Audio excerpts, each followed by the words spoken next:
A2 का ratios का हमारा जो है वो चैप्टर है जो हम पढ़ रहे हैं, और रेशियोज में हमने अब रिवर्सल मेथड स्टार्ट किया है। और रिवर्सल मेथड में क्या होता है कि रेशियोज आपको दी होती हैं और आपको रिवर्स जाकर उनकी मदद से इनकम स्टेटमेंट और बैलेंस शीट बनानी है। प्रॉपर इनकम स्टेटमेंट और बैलेंस शीट आपको खुद डेवलप करनी पड़ेगी।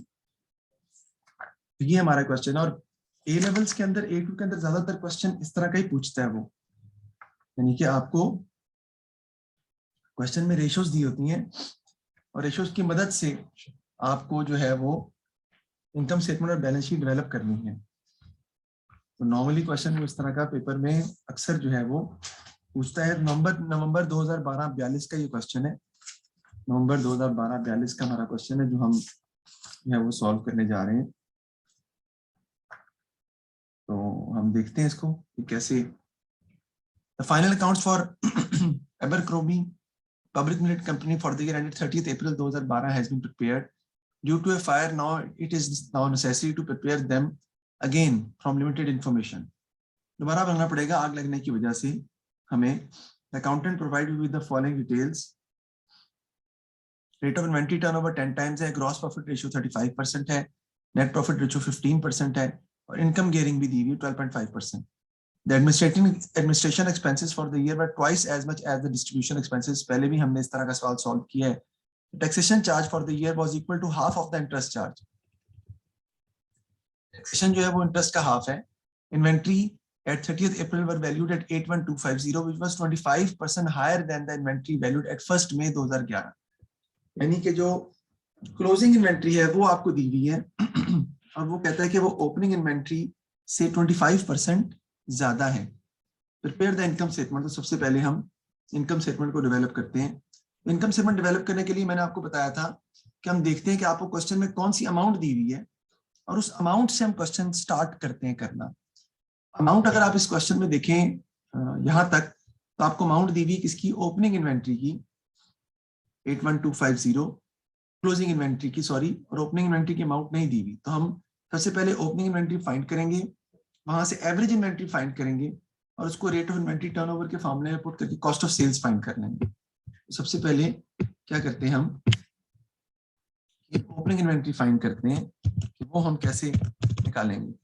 उसने क्वेश्चन में बताया आपको कि जो क्लोजिंग इन्वेंट्री है ना, जो कि 81,250 है, ये बराबर है 125% of opening inventory. 125% of opening inventory के बराबर है। तो वहां से हम सॉल्व कर लेंगे इसको बेटा। 81,250 divided by 0.125 is equal to आपकी क्या आ जाएगी? Opening inventory. ओपनिंग इन्वेंट्री आपने निकाल ली, इसका मतलब है आसानी के साथ ओपनिंग इन्वेंट्री आपकी क्या आ जाएगी जी?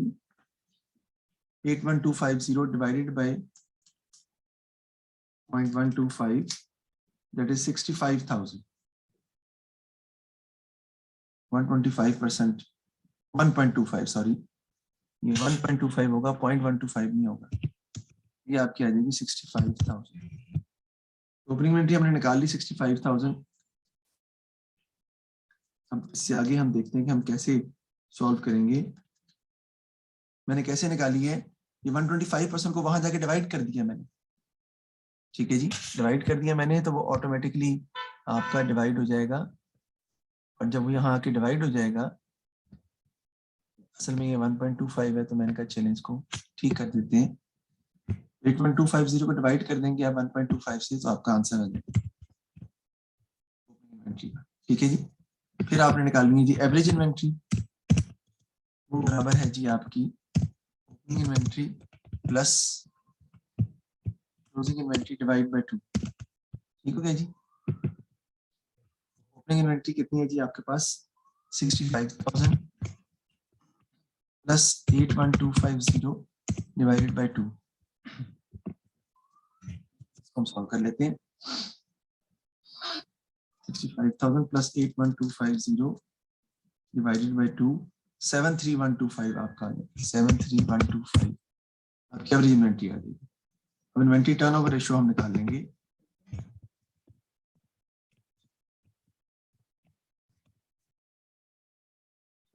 बढ़िया हो गया, नो प्रॉब्लम। इसका फॉर्मूला हमारा क्या होता है जी, कॉस्ट ऑफ सेल्स। हमने ऐसा सवाल पहले भी सॉल्व किया है, कल या परसों के लेक्चर में किया था।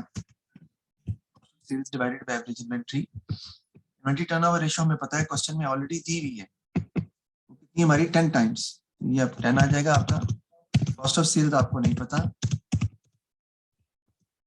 डिवाइडेड बाय एवरेज इन्वेंट्री आप अपने निकाल चुके हैं, दैट इज 73125।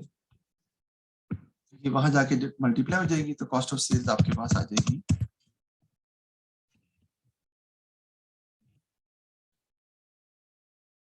731,250। आपको आ जाएगी कॉस्ट ऑफ सेल्स। सेल्स भी फाइंड कर सकते हैं इसमें से, क्योंकि आपको क्वेश्चन में अगर आप देखें, क्वेश्चन में कॉस्ट ऑफ सेल्स के अलावा ग्रॉस प्रॉफिट रेशियो भी दी हुई है 35%। तो कॉस्ट ऑफ सेल्स आप निकाल चुके हैं, आप ग्रॉस प्रॉफिट जो है वो आसानी के साथ जो है वो फाइंड आउट कर सकते हैं। कैसे जी, आपको कॉस्ट ऑफ सेल्स दी हुई है, लेकिन आपको ग्रॉस प्रॉफिट रेशियो का मतलब है मार्जिन दिया है 35%। क्या करेंगे, पहले मार्जिन को मार्कअप में कन्वर्ट कर लेंगे हम, मार्जिन इनटू मार्कअप, क्योंकि मार्जिन जो है वो अप्लाई हो नहीं सकता इस पर, कॉस्ट ऑफ सेल्स पे। कॉस्ट ऑफ सेल्स पे अप्लाई होता है आपका मार्कअप। उसका फॉर्मूला क्या होगा, percentage over 100 minus percentage, which is 35 divided by 65 आपका आ जाएगा। अब ये मार्कअप में कन्वर्ट हो गया। अब आप जीपी निकालने के लिए डायरेक्ट इसको अप्लाई कर सकते हैं कॉस्ट ऑफ सेल्स पे, जो कि 731,250 है। मल्टीप्लाई कर देंगे इसको 35 डिवाइडेड बाय 65 से, you will get your gross profit.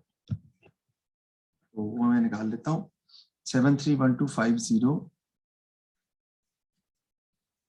ठीक है जी, इंटू 35 डिवाइडेड बाय 65, तो 393,750 आपका आ जाएगा जीपी। 393,750 आपका आ गया ग्रॉस प्रॉफिट। यहाँ तक कोई मसला है तो आप बिला झिझक मुझसे पूछ सकते हैं प्लीज। Any question?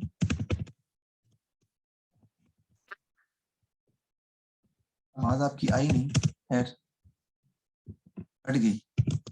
तो सेल्स बराबर कैसे होगी, कॉस्ट प्लस ग्रॉस प्रॉफिट। तो कॉस्ट हमारे पास दी हुई है 731,250, प्लस कर देंगे इसमें जीपी 393,750, तो आपके पास सेल्स की अमाउंट आ जाएगी आसानी के साथ 11,1125,000, आपके पास सेल्स आ जाएंगे। अब इसकी इनकम स्टेटमेंट बेटा बनाते हैं हम, क्योंकि बेसिकली तो क्वेश्चन में इनकम स्टेटमेंट मांगी हुई थी ना हमसे। स्टेटमेंट बना लेते हैं इसकी हम, आपको पता है इसमें डॉलर की साइन डाल लेंगे हम। स्टार्ट हम किससे करेंगे जी, सेल्स के साथ या रेवेन्यू के साथ। सेल्स हमें क्वेश्चन में हम निकाल चुके हैं, ऑलरेडी कैलकुलेट कर चुके हैं, 11,25,000, इसमें से लेस कर देंगे कॉस्ट ऑफ सेल्स।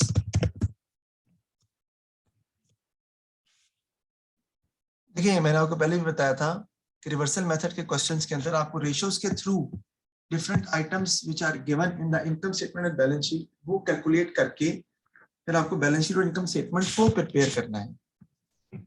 तो हम शुरू करते हैं किससे, जो अमाउंट क्वेश्चन में दी होती है, देखते हैं कि वो किस रेशो में आती है। अमाउंट दी हुई थी इन्वेंट्री की, मैंने देखा कि rate of inventory turnover ratio में इन्वेंट्री एवरेज इन्वेंट्री की अमाउंट आती है, वहां से मैंने एवरेज इन्वेंट्री फाइंड की पहले, बल्कि पहले तो मैंने ओपनिंग इन्वेंट्री फाइंड की और उसके बाद फिर मैंने आगे क्वेश्चन को सॉल्व जो है वो करना शुरू किया। इसमें ऐड कर लेंगे हम जी परचेजेस, मेरे पास मौजूद नहीं है, लेस कर लेंगे उसमें से क्लोजिंग इन्वेंट्री,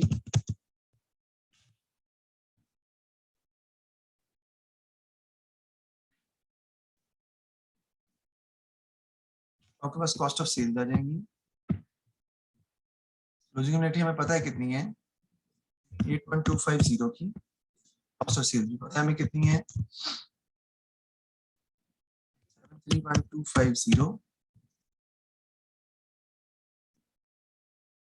और उसको माइनस कर देंगे तो आपके पास जीपीवी जो कि हमें ऑलरेडी मालूम है 393,750 का हमारा ग्रॉस प्रॉफिट है। अब यहाँ से आप रिवर्स जाके भी परचेज फाइंड कर सकते हैं, आप परचेज कॉस्ट ऑफ सेल्स के फार्मूले से भी फाइंड कर सकते थे, opening inventory plus purchase minus closing inventory से भी फाइंड कर सकते थे। हम कैसे करेंगे जी, 731250 प्लस 81250, क्योंकि क्लोजिंग इन्वेंट्री माइनस हुई थी उसको ऐड कर लेंगे, आपके पास आ जाएगा 812500, यानी ये जो टोटल आपका आ जाएगा ना, ये आ जाएगा 812500 इसका टोटल। उसमें से हम माइनस कर देंगे 65,000, तो आपके पास वैल्यू आ जाएगी 747500, परचेजेस का आंसर आ जाएगा आपके पास। मैंने बोला है आप ये 747500 कॉस्ट ऑफ सेल्स के फॉर्मूले में से भी फाइंड कर सकते थे डायरेक्टली, जैसे कॉस्ट ऑफ सेल्स बराबर होती है opening inventory plus purchase minus closing inventory, वहां से फाइंड करके भी पुट कर सकते थे, डायरेक्टली सॉल्व करके भी डायरेक्टली लिख सकते थे, एक ही बात। लेस कर देंगे इसमें से हम जी एक्सपेंसेस, आपके आते हैं बेटा डिस्ट्रीब्यूशन एक्सपेंसेस आते हैं, दूसरे आपके आते हैं जी एडमिन एक्सपेंसेस। देखते हैं अब सवाल में डिस्ट्रीब्यूशन एडमिन के बारे में उसने कहा क्या दिया है या क्या कहा है। अगर आप याद करें, आपको बड़ी अच्छी तरह याद होगा कि उसने क्वेश्चन में बताया था कि admin expenses for the year twice as much as distribution expenses. Admin expenses जो है वो डिस्ट्रीब्यूशन एक्सपेंसेस से क्या है, दुगने हैं यानी डबल है। ओ सॉरी, अभी तो ये ऑपरेटिंग प्रॉफिट आएगा ना, ये माइनस कर देंगे। अगर आप क्वेश्चन पे गौर करें तो क्वेश्चन में आपको नेट प्रॉफिट रेशियो दी हुई है 15% और इनकम गेनिंग भी दी हुई है आपको 12.5%। ठीक है जी, तो हम यहां से आगे क्वेश्चन को मजीद जो है वो सॉल्व कर सकते हैं। सबसे पहले नेट प्रॉफिट रेशियो में फॉर्मूला पुट कर लेते हैं हम। नेट प्रॉफिट रेशियो को हम कैसे कैलकुलेट करेंगे, यहाँ पे बेटा मैं पहले लिख देता हूँ। यहाँ पे आपका क्या आ जाता है जी, ऑपरेटिंग प्रॉफिट, ऑपरेटिंग प्रॉफिट आ जाएगा ना आपका इधर, उसमें से आप लेस करते हैं इंटरेस्ट चार्जेस या इंटरेस्ट एक्सपेंस।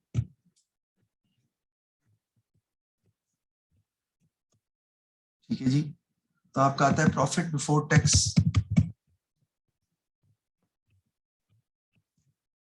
उसमें से टैक्स भी मेरा ख्याल है दिया है क्वेश्चन में शायद, कहते हैं जी taxation charge for the year was equal to half of interest charge, वो भी दिया है। इसमें से लेस टैक्स चार्जेस भी कर देते हैं, तो आपका आ जाएगा प्रॉफिट आफ्टर टैक्स। देखिए नेट प्रॉफिट रेशियो उसने क्वेश्चन में दी हुई है आपको, उसको यूज कर लेते हैं। वो में दी हुई कितनी, नेट प्रॉफिट 15% है, इसका मतलब है सेल्स का 15% जो है वो आपका प्रॉफिट है। प्रॉफिट जो है वो आपका सेल्स का 1125,000 का 15% है, वहां से हम प्रॉफिट जो है वो अपना निकाल लेंगे और लिख भी लेंगे, सारी बात।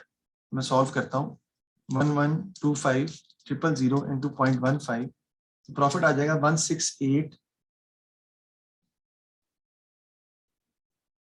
168,750। अब यहाँ पर आपको मैंने एक पॉइंट बताना था कि यहाँ पर जो हम प्रॉफिट ले रहे हैं ना वो ऑपरेटिंग प्रॉफिट कंसीडर कर रहे हैं। यहाँ पर जो प्रॉफिट ले रहे हैं, प्रॉफिट नेट प्रॉफिट रेशियो जो ले रहे हैं, ये ऑपरेटिंग प्रॉफिट कंसीडर कर रहे हैं, नेट प्रॉफिट कंसीडर नहीं कर रहे हैं। यानी इसमें से आपने अभी टैक्सेशन और वो चीजें बाकी माइनस करनी है। असम्पशन आप अज्यूम कर लो हम ऑपरेटिंग प्रॉफिट ले रहे हैं, यहाँ पे जो हम प्रॉफिट निकाल रहे हैं नेट प्रॉफिट रेशियो, क्योंकि इंटरेस्ट उसके बाद आता है और टैक्सेशन भी उसके बाद आती है। अब इसका डिफरेंस ले लेते हैं हम, यानी 393,750 माइनस 393,750, तो आपका 2,25,000 आ जाएगा आपका। इसका डिस्ट्रीब्यूशन और एडमिन एक्सपेंसेस में रेशियो है वो उसने बताई है, twice as much as distribution expenses. Admin expenses जो है वो 2/3 है और जो डिस्ट्रीब्यूशन एक्सपेंसेस हैं वो 1/3 है। इंटू 2 डिवाइड बाई 3, ये आपके आ जाएंगे 1,50,000 की, और डिस्ट्रीब्यूशन एक्सपेंसेस आपके आ जाएंगे 75,000। ये हम इसका टोटल कर लेंगे हम, आपको ऑपरेटिंग प्रॉफिट आ जाएगा। इसमें से इंटरेस्ट एक्सपेंस माइनस कर देंगे हम, उसके इसलिए आपको रेशियो दी हुई है, देखें, income gearing ratio. Income gearing ratio को अगर आप पुट करें, उसका फॉर्मूला हमारा होता है 168,750। जो भी पुराने क्वेश्चन जितने भी आए हुए हैं ना, सबके अंदर आप गौर करेंगे ना, तो आपको जो ये जो नेट प्रॉफिट रेशियो दी हुई, इसको ऑपरेटिंग प्रॉफिट ही कंसीडर करता है वो। मैंने ये कंपल्शन नहीं बताई आपको कोई, मैंने कहा यहाँ पर मार्क्स स्कीम के साथ से हमें एजम्पशन लेनी पड़ेगी कि हम नेट प्रॉफिट को ऑपरेटिंग प्रॉफिट ही कंसीडर कर रहे हैं। अब इनकम गेन रेशियो को देखते हैं, उसका फॉर्मूला हमारा होता है फिक्स इंटरेस्ट चार्जेस, यानी कि interest cost divided by profit into 100। Interest cost हमारी कितनी है, ऑपरेटिंग प्रॉफिट आता है ना आपका, इंटरेस्ट कॉस्ट तो हमें पता ही नहीं है। हाँ, हमें ऑपरेटिंग प्रॉफिट पता है, वो कितना है 168,750, और इसकी जो परसेंटेज है वो हमें दी हुई है, वो कितनी है 12.5%। 12.5%। तो आप इंटरेस्ट कॉस्ट आराम से निकाल सकते हैं, वहां जाके मल्टीप्लाई हो जाएगा, आपके पास इंटरेस्ट कॉस्ट जो है वो आ जाएगी, इंटरेस्ट एक्सपेंस जो है वो आ जाएगा। इंटरेस्ट एक्सपेंस आपका कितना आ जाएगा जी, इक्वल टू 168,750 का 12.5%। वो मैं सॉल्व कर लेता हूँ, वो आपका आ जाएगा 21094। इंटरेस्ट एक्सपेंस आपका यहाँ पे आ जाएगा जी 21094। ये माइनस कर देंगे तो आपका प्रॉफिट बिफोर टैक्स जो है वो निकल आएगा 147,656। 147,656। इसमें से टैक्स चार्ज जो है वो आपका माइनस हो जाएगा, जो कि उसने क्वेश्चन में बताया है। अगर आप देखें तो कहता है कि टैक्स जो है वो half of interest cost, half of the interest charges, यानी 21094 का हाफ आप ले लेंगे, मतलब 10547 हाफ आ जाएगा उसका। इंटरेस्ट चार्जेस का हाफ जो है वो आपकी टैक्स की अमाउंट बनती है, तो 10547 आ जाएगा, वो आप माइनस कर देंगे, तो आपका प्रॉफिट आफ्टर टैक्स आ जाएगा 137,109। ये आपका आ जाएगा जी प्रॉफिट आफ्टर टैक्स। ये मैंने इनकम स्टेटमेंट अभी कंप्लीट की है, अभी मुझे बैलेंस शीट बनानी है, अभी मुझे बैलेंस शीट बनानी है, वो मैं अभी आगे आपके सामने डेवलप करूंगा, और उसमें के अंदर भी हमें बहुत सारी वर्किंग जो है वो करनी है और सॉल्व करना है। तो देख लें, इसमें कोई मसला तो मुझे बताएं जी। हसन मलाइका, किसी को प्रॉब्लम है तो मुझे बताएं इसमें।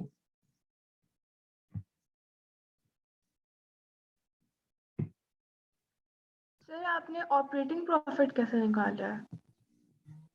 ऑपरेटिंग प्रॉफिट मैंने ऐसे निकाला है कि यहाँ पर क्वेश्चन में जो दिया हुआ था ना, नेट प्रॉफिट रेशियो दी हुई थी 15%। ये नेट प्रॉफिट रेशियो बेसिकली मैंने बताया कि हम कंसिडर कर रहे हैं कि ये ऑपरेटिंग प्रॉफिट रेशियो, यानी कि इसका जो फार्मूला है, इसमें जो प्रॉफिट इस्तेमाल हो रहा है डिवाइड बाय सेल्स करके इज इक्वल टू 15%। सेल्स तो पता है ना हमें, ये बेसिकली ऑपरेटिंग प्रॉफिट हमारा निकल आएगा अगर आप इसको सेल्स से मल्टीप्लाई कर देंगे। सेल्स हमारी जो है वो कितनी है 11,125,000, इसका आप निकाल लेंगे 15%, तो आपको ऑपरेटिंग प्रॉफिट निकलेगा। ऐसे मैंने फाइंड किया। ठीक है सर, थैंक यू। जी, क्योंकि प्रॉब्लम ये है कि अगर आप इसको इस तरह नहीं करते, अगर नेट प्रॉफिट हम कंसिडर करते हैं तो फिर आपको रिवर्स जाना पड़ता है, जो कि इस क्वेश्चन की मार्किंग के हिसाब से हम फिर इम्प्लीमेंट नहीं कर पाएंगे। नेट प्रॉफिट रेशियो को यहाँ ऑपरेटिंग प्रॉफिट रेशियो ही कंसिडर किया जा रहा है, बल्कि और सवालों में भी ऐसे ही ट्रीट कर रहा है, जो सवाल थोड़े से पुराने मौजूद है क्वेश्चन पेपर के अंदर या एग्जाम के अंदर। आगे हम देखते हैं, उस सूरत में होता है ना, हम 15-15% जो लेते हैं सेल्स का, वो हम प्रॉफिट आफ्टर टैक्स में लिखते हैं। उसने प्रॉफिट आफ्टर टैक्स नहीं लिखा हुआ, सिर्फ प्रॉफिट नेट प्रॉफिट रेशियो लिखी हुई, तो वो ऑपरेटिंग प्रॉफिट दी हुई थी हमें। फिर हमें जो है वो प्रॉफिट आफ्टर टैक्स अगर हमें पता होता तो हम वापस जा नहीं सकते, क्योंकि टैक्सेशन चार्ज, इंटरेस्ट चार्ज तो पता चल जाता हमें, अच्छा उसके बाद भी हम कर सकते थे वैसे, क्योंकि इंटरेस्ट एक्सपेंस के लिए फिर हम प्रॉफिट कौन सा यूज करना पड़ना था हमें, ये वाला प्रॉफिट जो आफ्टर टैक्स है, तो ऑपरेटिंग प्रॉफिट फिर कहाँ से आता, फिर सवाल सॉल्व नहीं हो सकता था, इसलिए हमें इस तरीके से ही इसको मैनेज करना पड़ना था।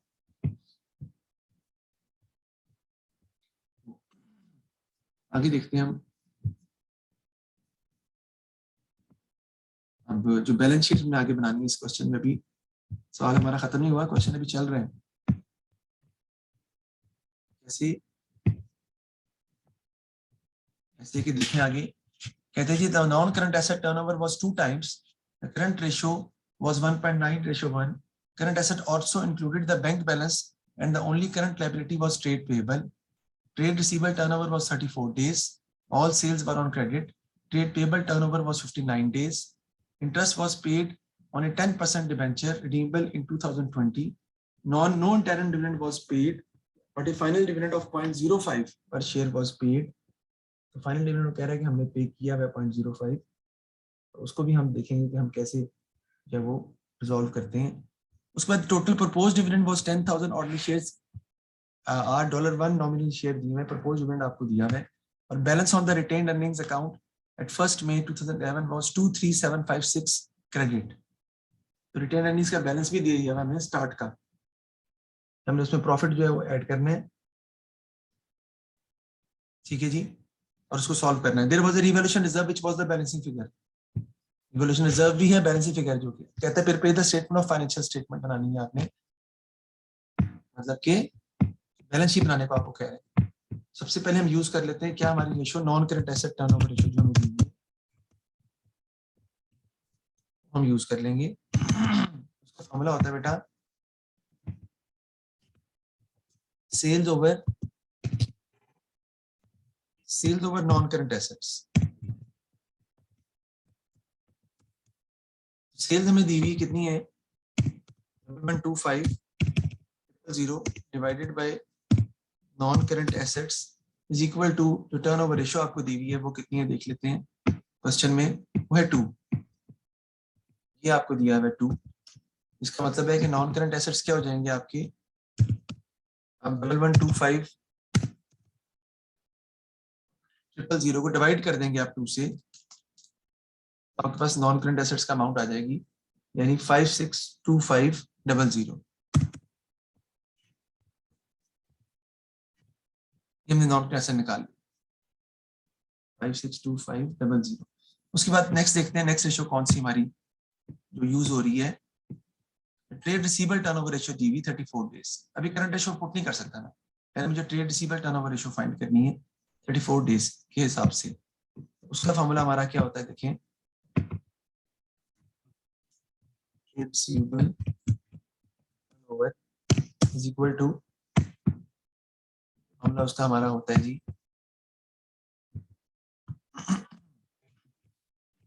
Trade receivable divided by sales multiplied by 365। ये हमें दी हुई है 34 डेज की। ट्रेड रिसीवेबल हमें नहीं पता, वही तो फाइंड करने हैं हमने, डिवाइड कर देंगे सेल से 112500 इंटू 365, ट्रेड रिसीवेबल हम फाइंड कर लेंगे। 34 से मल्टीप्लाई हो जाएगा 365 और क्या कर देंगे डिवाइड हो जाएगा 365 और मल्टीप्लाई हो जाएगा 34 divided by 365 multiplied by,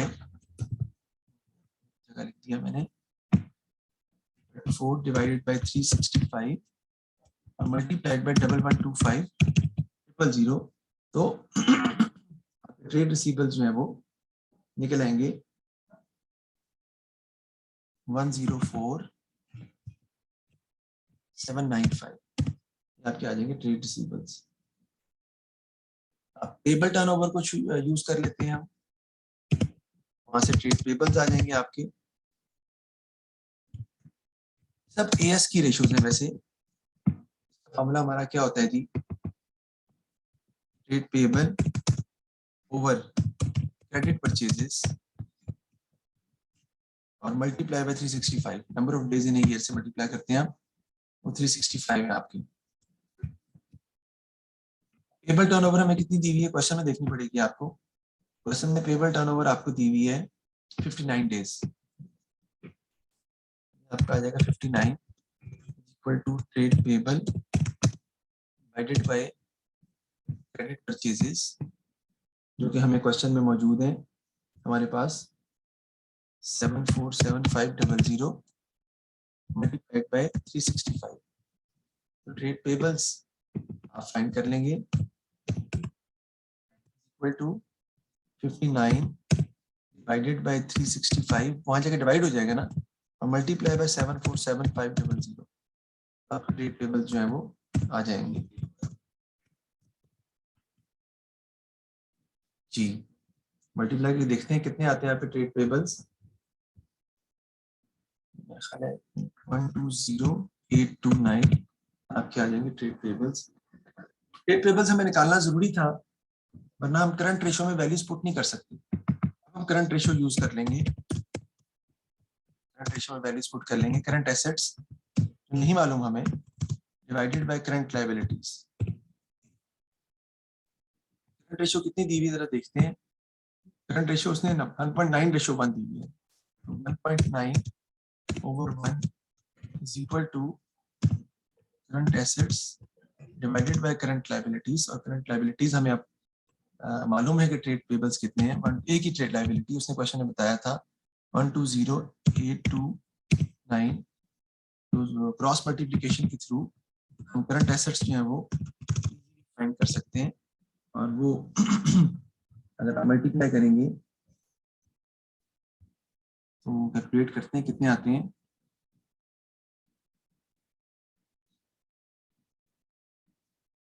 one 120,829 divided by 1.9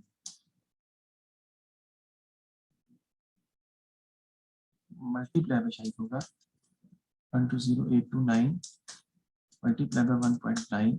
cross multiplication करना है ना, तो 229575 229575 आपके पास आ जाएंगे आपके करंट एसेट्स। अब चलते हैं वापस क्वेश्चन में। देखिए मैंने ट्रेड रिसीवेबल टर्नओवर रेशियो भी पुट की है, करंट रेशियो भी यूज की है, नॉन करंट ट्रेड पेबल्स भी, इंटरेस्ट को बाद में हम देखते हैं, और रिटेन अर्निंग्स का भी ओपनिंग बैलेंस हमें क्वेश्चन में दिया हुआ था। अब हम देखते हैं कि हमने बैंक की फिगर भी फाइंड करनी है। जो बैंक की फिगर है वो भी हम फाइंड कर सकते हैं आसानी के साथ, या निकाल सकते हैं। बैंक फिगर जो है वो कितनी आपकी जो है वो आती है। ठीक है जी। वो किस लिए कि उसने क्वेश्चन में बताया है, जहां तक मेरा ख्याल है, कि current assets include bank balance and the only current liability was trade payable. Current liability सिर्फ ट्रेड पेबल थी, लेकिन करंट एसेट्स में बैंक बैलेंस भी शामिल है। तो अगर आप देखें तो अब आपके पास हम बैंक इसमें से निकाल सकते हैं। अगर आप चाहें तो बैलेंस शीट बना के भी बैलेंसिंग फिगर से सॉल्व कर सकते हैं। I can start the balance sheet, बाद में भी हम इसको लिख सकते हैं। मैं आपको दिखाऊंगा। बैलेंस शीट स्टार्ट कर लेते हैं पहले। टाइम हमारे पास नहीं है, शायद हम कंप्लीट ना कर सकें इसको बना लेते हैं। सबसे पहले हमारे आ जाएंगे नॉन करंट एसेट्स।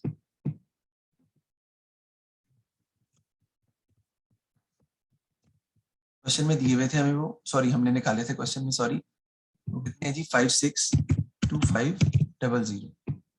उसके बाद आपके आ जाएंगे करंट एसेट्स।